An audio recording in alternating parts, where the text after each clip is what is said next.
오늘은 송구영신 예배로 드립니다. 송구영신이란 한 해를 보내고 다른 한 해를 맞이한다는 뜻입니다. 이 한 해를 돌아보면은 푸른 초장 교회로 함께 모여 주님의 은혜를 함께 누리는 해였습니다. 내년에는 주님의 은혜를 전하는 해가 되면 좋겠다라는 마음이 들었습니다. 주변을 돌아보면은 무속신학이 활기를 치고 있습니다. 요가나 템플 스테이트와 같은 것들이 유행하고 있습니다. 교회는 사회에 영향을 주기보다는 사회에 영향을 받는다고 이렇게 말하고 있습니다. 교회를 다니는 사람도 쉽게 무속인들을 만나고 미래를 알고 싶어 합니다. 또 불교의 명상이나 요가를 하면서 마음을 비워서 비워진 마음으로 살고 싶어 합니다. 그러나 그 비워진 마음에 악한 사탄들이 들어오는 줄 모르고 이렇게 불교의 명상과 요가를 따라하고 있습니다. 또 한국 교회는 내리막길을 가고 있다고 말합니다. 유럽 교회를 따라가고 있다고 말합니다. 유럽 교회를 보는 두 가지 관점이 있습니다. 하나는 부정적인 관점입니다. 교회는 술집이나 유흥업적으로 바뀌고 있다. 세상은 교회를 강탈하고 있으며 교회는 세상의 조롱거리가 되고 있다. 광고에서 교회 건물의 웅장한 모습을 보여주고 있지만 교회 건물을 차지하고 있는 사람들은 성도가 아니라 술꾼들, 춤꾼들, 마약하는 사람들, 자기 욕심에 빠져 사는 사람들이 이 교회 건물을 장악하고 있습니다. 또 다른 관점은 쇠퇴하는 유럽 교회에 대하여 긍정적인 관점으로 바라보는 것입니다. 무너져가는 유럽 교회를 보면서 하나님이 원하는 교회로 바뀌어가고 있다. 교회가 내리막길로 가고 있으면서 그 이유를 살피면서 복음이 살아나고 그리스도 중심으로 유럽 교회가 다시 세워지고 있다고 말하고 있습니다. 지금까지 유럽 교회는 진정한 하나님의 교회의 모습을 보이지 못하였는데 이렇게 교회가 내리막길을 가면서 진정한 하나님의 교회의 모습을 찾기 시작한다고 말하고 있는 관점입니다. 이러한 관점들은 내리막길을 가지고 있는 한국 교회를 향해서 하나님께서 어떤 말씀을 하시는지 알 수 있게 됩니다. 한국 교회가 내리막길을 가고 있는 것, 그것은 하나님께서 하실 부흥을 준비하는 기간이라는 생각을 하게 됩니다. 이렇게 부흥을 하기 위해서는 부흥을 전하는 성도가 있어야 합니다. 그래서 부흥을 전하는 자라는 제목으로 말씀드리려고 합니다. 오늘 본문 말씀을 보면은 이스라엘 신앙이 내리막길을 걷고 있습니다. 그 결과 이스라엘은 바벨론에 끌려가 고통을 당하게 됩니다. 이스라엘이 바벨론에 끌려가 또 아수르에 끌려가서 종살이를 하는 이유는 이스라엘이 하나님을 배반하고 우상을 섬겼기 때문입니다. 또한 이스라엘이 하나님의 말씀을 따르지 않고 자기 욕심을 채우면서 살았기 때문입니다. 외국인이나 이방인, 과부, 고아를 돌보라고 하여 말씀하셨는데 돌보지 않았기 때문입니다. 또 자기의 자신이 가진 11조를 제사장이나 또 이 이스라엘의 종교를 인도하는 자들에게 11조를 드려야 하는데 드리지 않고 종교를 이끌어가는 하나님을 믿는 제사장이나 이러한 레위 지파들이 망하게 됐고 세상을 쫓아갔기 때문에 이렇게 바벨론 종살이를 한다고 말씀합니다. 그러나 중요한 것은 하나님께서 이 이스라엘에게 바벨론 종살이를 하게 하는 이유, 그 이유는 이스라엘을 멸망시키기 위한 것이 아니라 회복시키기 위함이라고 말씀하고 있습니다. 예레미야서 31장 1절 말씀을 보겠습니다. 여호와의 말씀이니라 그때에 내가 이스라엘 모든 종족의 하나님이 되고 그들은 내 백성이 되리라 라고 말씀을 하고 계십니다. 그때에 하나님이 이스라엘의 하나님이 되신다고 말씀합니다. 그때는 언제입니까? 이스라엘이 바벨론에서 돌아올 때입니다. 이스라엘이 바벨론의 포로에서 돌아오는 때, 그때에 하나님이 나의 하나님이 되신다. 하나님이 이스라엘의 하나님이 되신다고 말씀하고 있습니다. 바벨론의 포로가 된다는 뜻은 죄의 포로가 되고 세상의 포로가 되고 사탄의 포로가 되었다는 뜻입니다. 반대로 바벨론의 포로에서 돌아왔다는 뜻은 죄의 포로에서 해방이 되고 세상의 포로에서 해방이 되고 사탄의 포로에서 해방이 되었다는 뜻입니다. 사탄의 포로에서 해방이 되었을 때 하나님은 나의 하나님이 되십니다. 그러면 어떻게 사탄의 포로에서 해방이 될까요? 예레미야서 31장 2절 말씀을 보겠습니다. 여호와께서 이렇게 말씀하니라 칼에서 벗어난 백성이 광야에서 은혜를 입었나니 곧 내가 이스라엘로 안식을 얻게 하러 갈 때이다 라고 말씀을 합니다. 하나님께서 나의 하나님이 되기 위해서는 사탄의 포로에서 해방이 되어야 하는데 사탄의 포로에서 해방이 되는 세 가지 단계를 거쳐야 한다고 말씀하고 있습니다. 첫 번째 단계는 칼에서 벗어나야 되고, 두 번째 단계는 광야에서 은혜를 입어야 되고, 세 번째 단계는 그리스도 안에서 안식을 얻어야 한다는 말씀입니다. 첫째, 사탄의 포로에서 해방이 되려면 칼에서 살아남아야 합니다. 칼에서 살아남았다는 뜻은 어떤 뜻입니까? 사망에서 벗어났다는 뜻입니다. 어떻게 사망에서 벗어나게 됩니까? 그것은 애굽에 있던 이스라엘 백성들이 애굽의 장자들이 죽을 때 이스라엘 장자들이 죽음을 피하게 된 사건을 보면서 사망을 벗어나게 되는 것을 알 수 있습니다. 하나님께서 바로를 향해서 이스라엘을 내보내라고 했습니다. 바로 왕은 이스라엘을 내보내지 않고 10번째 재앙을 끝으로 10번째 재앙을 맞이하면서 10번째 재앙 때 이 바로 왕은 이스라엘을 내보내게 됩니다. 이 10번째 재앙이 애굽의 모든 장자들이 죽는 재앙이었습니다. 애굽의 모든 장자들이 죽었을 때 이스라엘의 백성들의 장자들은 죽음을 면하게 되었는데 그 이유는 문설주에 피를 발랐기 때문입니다. 이 문설주에 피를 발랐다는 뜻은 그리스도의 보혈의 능력을 말씀을 하시는데 이 보혈의 능력을 믿는 사람들은 죽음의 칼에서 벗어나게 된다는 것을 말합니다.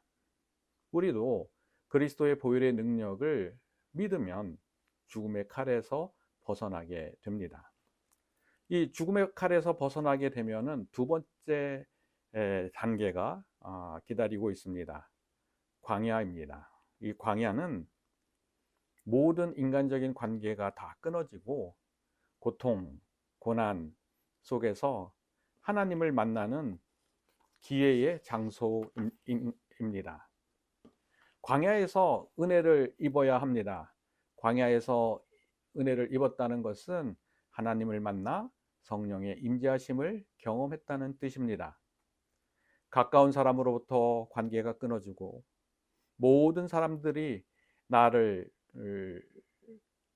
어 나를 보지 않고 등을 돌렸을 때에 그때가 광야에 있을 때입니다. 이 광야는 하나님을 만나는 장소입니다. 광야에서 하나님을 만나면 은혜를 잊게 됩니다. 그 은혜는 성령의 임재하심입니다. 광야에서 하나님을 만나 성령의 임재하심을 경험하여야 사탄의 포로에서 벗어나게 됩니다. 사탄의 포로에서 벗어나는 마지막 단계는 그리스도 안의 안식입니다. 안식이 있어야 사탄의 포로에서 벗어나게 됩니다. 안식이란 세상을 두려워하지 않고 그리스도 안에 있을 때에 누리는 기쁨과 평강을 말합니다. 그리스도 안에서 기쁨과 평강을 누려야 사탄의 포로에서 벗어나게 됩니다.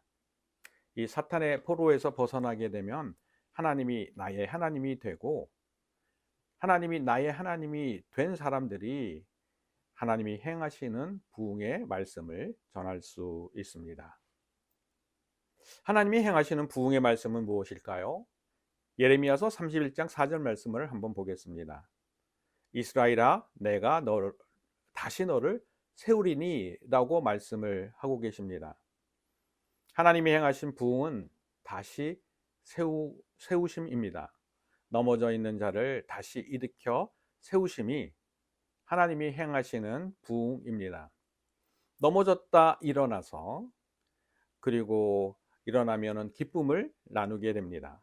이 기쁨을 다른 사람들과 함께 나누게 되면 기쁨이 넘치게 됩니다. 이 넘치는 기쁨을 경험하게 되는 것, 이것이 또 하나님이 행하시는 부흥입니다. 하나님이 행하시는 부흥 두 번째는 무엇일까요? 예레미야서 3장 5절 말씀을 보겠습니다. 산들의 포도나무가 심때 그 열매를 따기 시작한다고 말합니다. 하나님이 행하시는 부흥은 그동안 수고해도 얻지 못했던 열매를 맺게 함입니다. 열매를 맺기 시작하면은 외부의 위협에서 벗어나고 맺은 열매로 인하여 즐거워할 수 있습니다. 하나님이 행하시는 부흥은 죄송합니다. 염려와 걱정, 근심 때문에 맺지 못하였던 열매를 맺게 함입니다. 마지막으로 하나님이 행하시는 부흥 세 번째는 무엇입니까? 예레미야 31장 6절 말씀을 보겠습니다. 6절입니다. 우리 하나님 여호와께 나아가자 하리라. 하나님께 행하시는 부흥은 하나님께 나아가게 하는 부흥입니다. 하나님께 나간다는 뜻은 예배를 드린다는 뜻입니다. 그런데 여기서 중요한 것은 혼자 예배 드리지 않고 같이 예배를 드리게 하는 부흥을 말합니다. 이스라엘과 유다는 한 번도 함께 하나님께 예배를 함께 드린 적이 없었습니다. 하나님이 행하시는 부흥은 한 번도 함께 예배를 드리지 않던 사람들이 함께 예배 드리는 부흥을 말합니다. 함께 예배를 드리면 예배가 회복이 되고 예배가 살아있는 예배가 됩니다. 이렇게 하나님을 행하시는 부흥을 전하려면 사탄의 포로에서 벗어나야 합니다. 이 사탄의 포로에서 벗어나려면 칼에서 벗어나고 광야에서 은혜를 받아야 하며 세상을 두려워하지 않고 그리스도 안에서 기쁨과 평강을 누려야 합니다.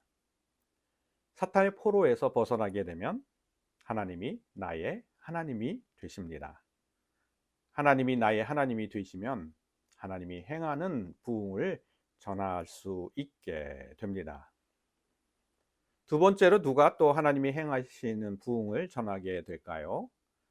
예레미야 31장 7절 말씀을 보겠습니다.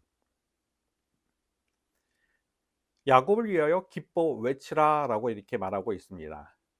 기뻐 외치는 사람이 하나님이 행하시는 부흥을 전하게 됩니다. 그리스도 안에서 기뻐하는 자, 그 자가 하나님 행하시는 부흥을 전하게 됩니다. 그러면 어떻게 기뻐하는 자가 될까요? 역대상 16장 36절을 보겠습니다. 이스라엘의 하나님을 영원부터 영원까지 송축하리로다.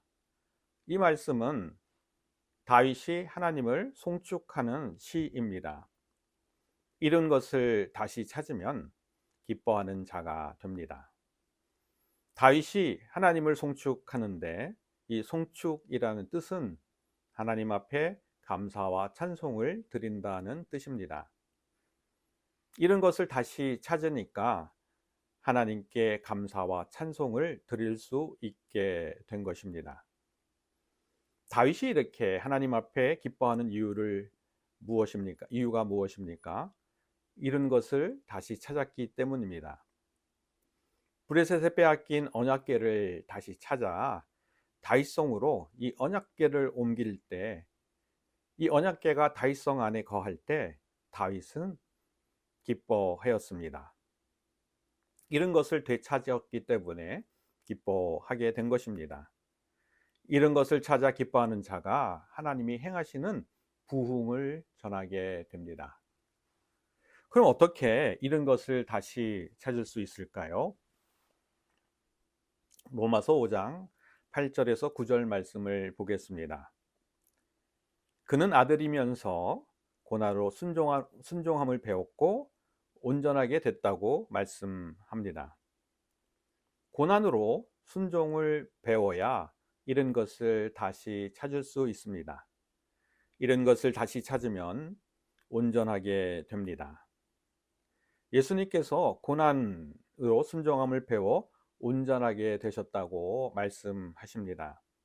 예수님은 하나님이시고 온전한 인간이십니다. 하나님이시고 온전한 인간이신 예수님이 순종을 배울 필요가 있었을까요? 예수님 자신을 위해서 순종을 배울 필요가 없었습니다.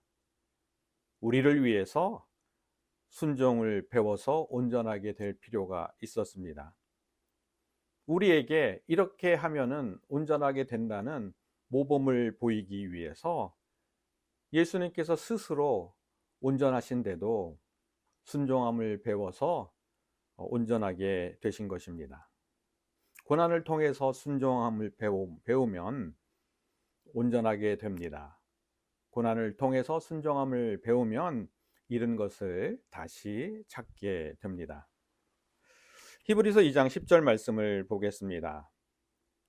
그들의 구원의 창시자를 고난을 통해서 온전하게 하심이 합당하도다 라고 이야기하고 있습니다. 여기에서 온전하게 된 것은 그리스도뿐만 아니라 그리스도를 믿는 그들도 온전하게 된다고 말씀하고 있습니다. 우리도 고난으로 순종함을 배워 온전하게 됩니다. 고난으로 순종함을 배우면 이런 것을 되찾게 됩니다. 이런 것을 되찾는 자가 하나님이 하시는 부흥을 전하게 됩니다. 그러면 이 하나님이 하시는 부흥을 누구에게 전하여야 할까요?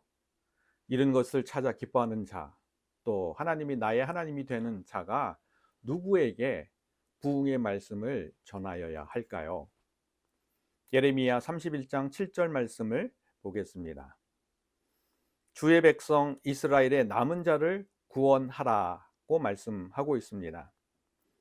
하나님이 나의 하나님이 된 자, 또 이런 것을 찾아 기뻐하는 자는 남은 자에게 하나님이 행하시는 부흥을 전하여야 합니다. 남은 자를 세우라고 말씀하게 됩니다. 남은 자가 세워져서 일어나게 되면 부흥이 곳곳에서 일어나게 됩니다. 이 남은 자는 누구일까요? 예레미야서 31장 9절 말씀을 보겠습니다. 울며 돌아오고 또 인도함을 받고 강구하는 때 그들이 넘어지지 아니한다라고 말합니다. 이 남은 자들은 넘어져 있는데 돌아오려고 일어나려고 하는 사람들을 말하고 있습니다. 넘어져 있는데 다시 일어나려고 하는 사람, 그들이 남은 자입니다. 사망 아래 있으면서 사망에서 벗어나려고 하는 사람들, 그들이 남은 자입니다. 길을 헤매고 있지만 길을 찾으려고 하는 사람들, 그들이 남은 자입니다. 광야에 있지만 광야에서 하나님을 만나려고 하는 사람들, 그들이 남은 자입니다. 남은 자가 하나님이 행하시는 부흥의 말씀을 들으면 일어나게 됩니다. 남은 자가 일어나게 되면 부흥을 하게 됩니다. 이 푸른 초장 교회 성도들은 한국의 남은 자들에게 하나님의 부흥의 말씀을 전하여야 합니다. 하나님의 부흥의 말씀을 전하게 되면은 남은 자가 일어나게 되고, 남은 자가 일어나게 되면은 곳곳에 부흥이 일어나게 됩니다. 한국 교회가 다시 살아나게 됩니다. 남은 자가 일어나게 되면 어떻게 되는지 예레미야서 31장 8절 말씀을 보겠습니다. 큰 무리를 이루어 이곳으로 돌아온다고 말씀하고 있습니다. 많은 사람들이 하나님께 돌아오게 됩니다. 맹인도, 다리 저는 사람도, 잉태한 여인도, 해산하는 여인도 하나님께 돌아온다는 말씀을 하고 있습니다. 이러한 사람들도 돌아오기 때문에 강한 사람들, 하나님을 거부한 사람들도 돌아온다는 말씀을 이 말씀 속에서 포함하고 있는 것입니다. 우리는 지금 어려운 환경을 지나고 있습니다. 적들의 칼이 우리의 목을 치려고 합니다. 칼에서 벗어나야 합니다. 그리스도의 보혈의 능력을 믿어야 적들의 칼에서 벗어나게 됩니다. 또 칼에서 벗어난 후에는 광야가 기다리고 있습니다. 광야에서 은혜를 받아야 합니다. 광야에서 하나님을 만나야 합니다. 광야에서 하나님을 만나면 성령이 충만하게 됩니다. 이렇게 성령이 충만하게 되면 세상을 두려워하지 않고 그리스도 안에서 기쁨과 평강을 누리게 됩니다. 안식하게 됩니다. 그리스도 안에 안식하게 되면 사탄의 포로에서 벗어나 하나님이 나의 하나님이 되시기 때문에 이제 남은 자에게 하나님이 하실 부흥을 전할 수 있게 됩니다. 또 잃어버린 것을 되찾는 사람들이 그리스도 안에서 기뻐하게 되고, 그 기뻐하는 자들이 남은 자들에게 하나님이 행하실 복음, 부흥을 전하게 됩니다. 이렇게 남은 자에게 하나님이 행하실 부흥의 말씀을 전하게 되면 남은 자가 일어나고, 남은 자가 일어나게 되면 한국 곳곳에 다시 부흥의 불꽃은 솟아나게 됩니다. 푸른 초장교회가 초장교회가 남은 자에게 하나님이 행하시는 부흥을 전하는 해가 되기를 소원합니다. 내년에는 이 푸른 초장교회 성도님들이 남은 자들에게 하나님의 부흥을 전하여 이 남은 자들을 세우는 해가 되기를 바랍니다. 우리 모두 남은 자에게 하나님이 행하시는 부흥의 말씀을 전하여 하나님이 원하는 그 부흥의 주역이 되기를 축원합니다.